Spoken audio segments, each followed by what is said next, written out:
Thanks, Banas Orthopedic Association, to name this session on the Lalbhai sir's name. Over to Sanjay Dar sir for introduction of Dr. Ram.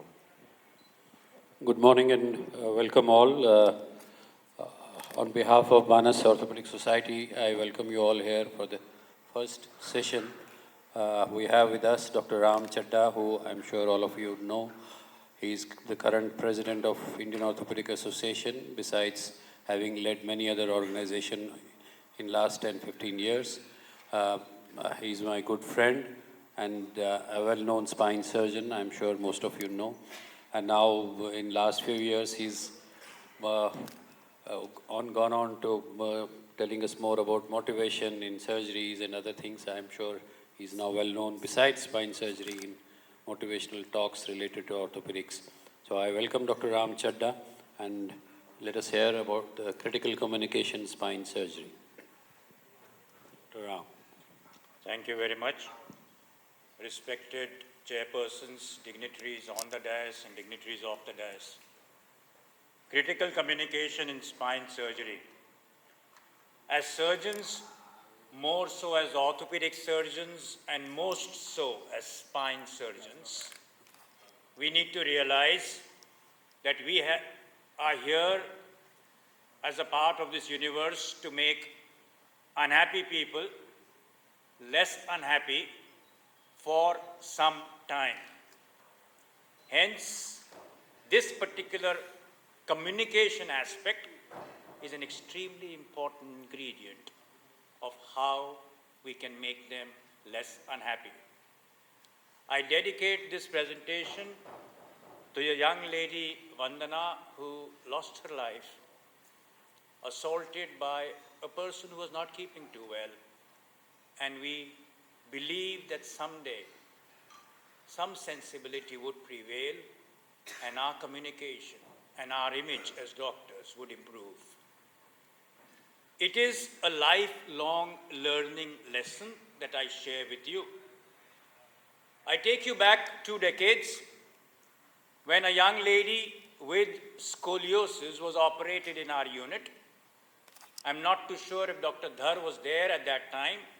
However, I do recollect that this patient had a post-operative neurological deficit despite an attempted Stagnara wake-up test. Was it that we missed out those screws which were too medial? Where exactly did we go wrong? Was it an act of omission or was it an act of commission? Did I do something I was unaware of, or did I do something that I knew incorrectly? Unfortunately, what happens in most of these situations is that the patient is out of focus, and it's the caregiver's peering eyes that look within us, at us, with disdain and despair. And we feel the prey and the family, the predator. I think most things we appreciate in life, including the craft that my son did, or the chapatis that my late mother made, were done with freehand technique. Yet, we have evolved with artificial intelligence, deep learning, machine learning, and we've got modalities which prevent such errors. Was it the C-arm, neuromonitoring, the robot, the O-arm, or as we started with the small little robot many, many years back. Despite the best we may do, nobody wins all the time. Nobody loses all the time. Errors, mistakes will happen due to helplessness or negligence. In such a situation, we need to be charming yet correct. We have to develop essential communication skills. Open and frank communication with the patient, it's a creative art. It can be developed through your entire medical career. It's a lifelong pursuit, as I said. All of us do not have equal talent. However, all of us have an equal opportunity to develop our talents. APJ Abdul Kalam proved beyond doubt that a man who had such humble beginnings could become the most important citizen of our country. In such a situation, what do we do? Well, what actually bothers the patient is fear or grief. The moment you suggest surgery, they are taken aback. There is a real fear and a perceived fear. So there is something that is conceived, which is the truth or a noumenon, and there is something which is perceived by the Purush, which is the phenomenon. Fear is an anagram. It's false evidence appearing real. And in such a situation, we either freeze, flight, or fight. It's our duty as the caregiver, healthcare provider, to share the real fear and allay the perceived fear of the phenomenon. Each patient, when suggested surgery, and the family goes through 5 stages of grief described by Elizabeth Kubler-Ross. There's denial, then there's anger, there's bargaining, there's depression, and finally, there's acceptance. We have to handhold them. We have to tell them not to go back to the perils of the past or the fears of the future, but be pragmatic in the present. And how do we do that? We have to do it using Albert Mehrabian's 7-38-55 formula. It's 7% spoken word, verbal, 38% vocal, the tonality, how you put it forth, how do you articulate, and finally it's 55% your body language, visual. So it's verbal, the least, followed by vocal, and finally the body language, which is visual.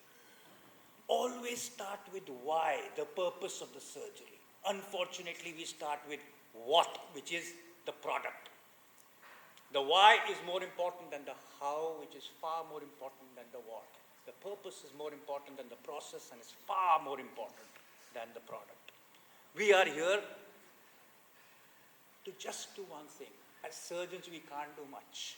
We can only change the structure of the anatomy and believe that that will translate into a change in function or physiology.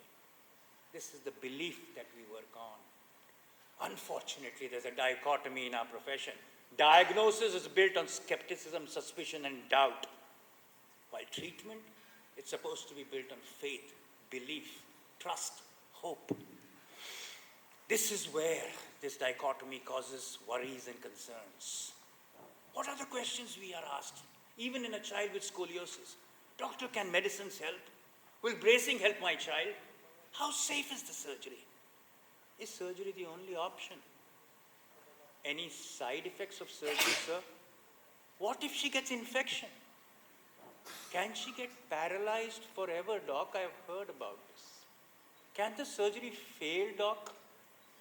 Can she have repeat or revision surgeries? What would you do if she's your daughter or your sister? Can you guarantee 100% success? Should we be concerned about radiation hazards? And finally, in our country, how much would it cost? You have to listen and be silent. This is an anagram, the same letters. It takes a toll. Realistic counseling is what we need to move from fear all the way to fulfillment. You have to prepare and prevent rather than repair and repent. And that happens in your clinic, not even after admission.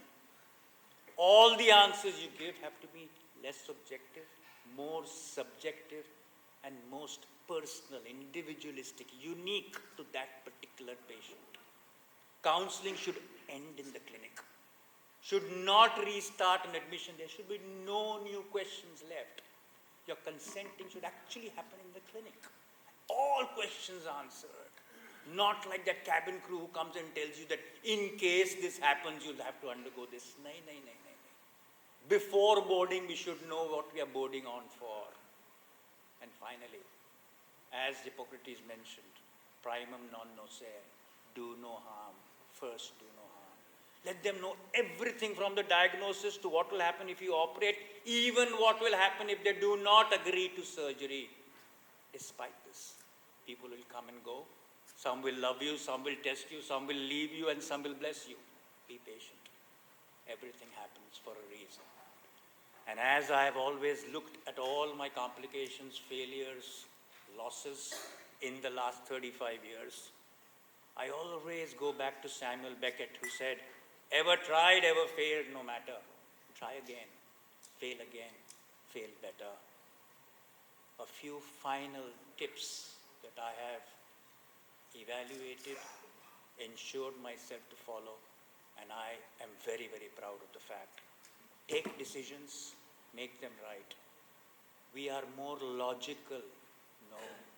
We are not logical as human beings, we are biological. Always treat the man, never the scan. The man is far, far above the scan. Operation scan ka nahi ho raha hai, us insaan ka ho raha hai. Go back to the jungle and learn this. Practice, do surgery for need. Please don't do it for greed. Be a good doctor. Follow what Henry Marsh, the neurosurgeon, said. It takes 3 months to learn how to do an operation. It takes 3 years to learn when to do an operation. And it takes 30 years to learn when not to do an operation. Decisions are far, far, far more important than incisions in surgery. Be compassionate. Be not sympathetic. Don't pity. Practice compassion and empathy. You have to put yourself in the patient's shoes. Always remember, don't just look at the patient, see the patient. Don't just hear the patient, please listen to the patient. Don't touch the patient, feel the patient. Please don't show pity, show compassion. Don't show sympathy, show empathy to them. Be truthful and transparent. That's how you build trust. Very important. Don't practice for income, but for outcome. Move from knowledge to wisdom.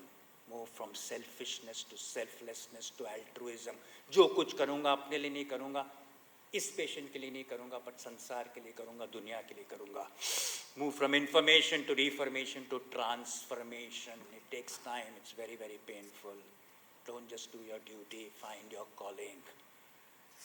Don't just contact or touch the patient. Become a part of the patient. Sanjog nahi joga jog karna hai. You have to not just connect, but have a communion with patient. बहुत क्रिया कर ली, अभी कर्म करने का समय आ गया है. Move from treatment to healing. And remember, chase perfection, only then will you catch excellence. But remember another very, very unfortunate part of life. We do not live in a perfect world. Thank you very much for a patient hearing.